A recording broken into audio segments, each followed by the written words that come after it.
Ruth Imber, followed by Marcy Madison.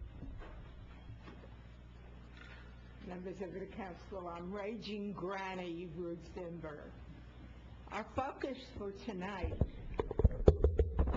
was to support Resolution 293 and the occupation of Iraq, bring our troops home. That remains our goal. But after the events of Saturday, September 15th, I must ask the council to look at those events to make sure that, as the chief said, the police are properly trained. We Raging Grannies joined with others in a protest demonstration against the war at the Truman Gate of Kirtland Air Force Base. We were peaceful, orderly, law-abiding. The police, these things I saw, the police walked horses through the people on the sidewalk. A police car drove up and down the street with an officer yelling at a few protesters on the curb to get up on the sidewalk or they go to jail. Another officer gave tickets to parked cars with anti-war bumper stickers. A granny wearing a burqa was surrounded by police who told her wearing it was a security risk. What's happening here? Were the police out of control? For several years, police have interfered with the constitutional right to dissent, but that ended, and we reached an understanding. Are we moving backwards now?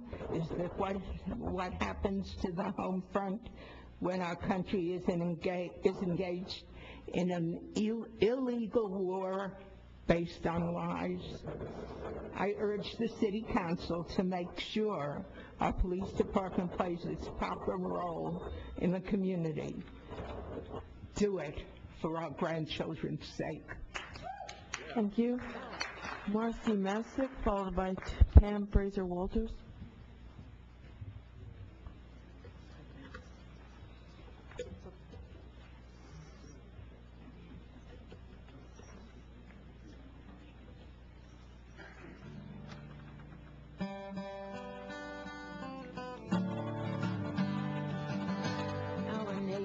Has people in desperate straits.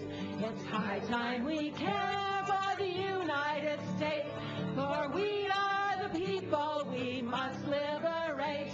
Let's rebuild at home for our grandchildren's sake.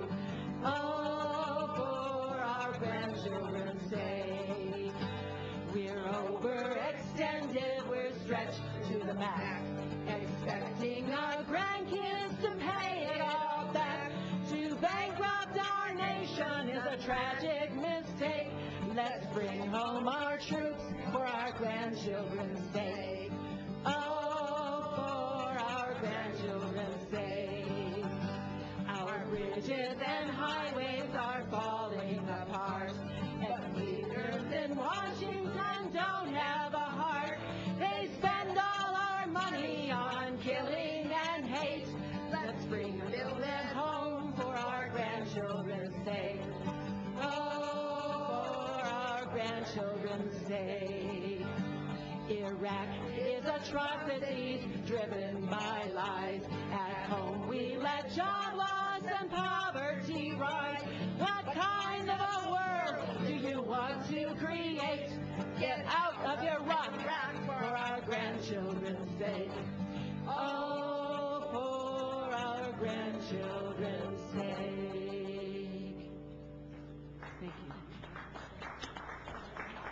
you. Yes, Ellen, let's see, we have Pam Fraser, followed by Ellen Robinson. Thank you, Madam President, councilors, for this opportunity to support R293. I'm Pam Fraser-Walters, third-generation military. My grandfather, my father, and 4 uncles fought in World War II. Another uncle left part of a foot and a leg in Vietnam. My husband served 3 tours in that conflict.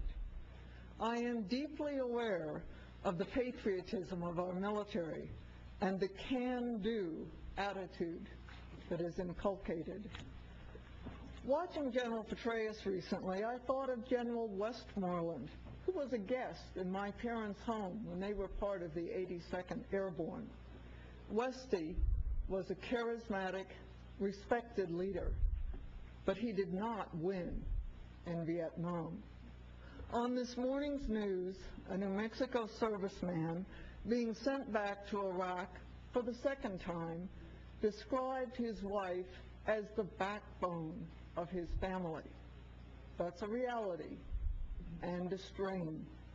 When a family is separated for 6, 8, 10, 12, even 15 months, roles and relationships change, and the longer or more frequent the deployments, the more difficult the eventual readjustment, assuming the spouse or parent does return and returns whole. The rate of profound injuries from this war is much higher than previous conflicts, as are divorces and suicides. Yet heavy as the cost is for military families, they will not bear it all. The debt we incur and the necessities we postpone will burden our heirs. I urge you, pass R-293. Thank you. Ellen Robinson, followed by Rudolph Serrano. Oh dear, where does our money go?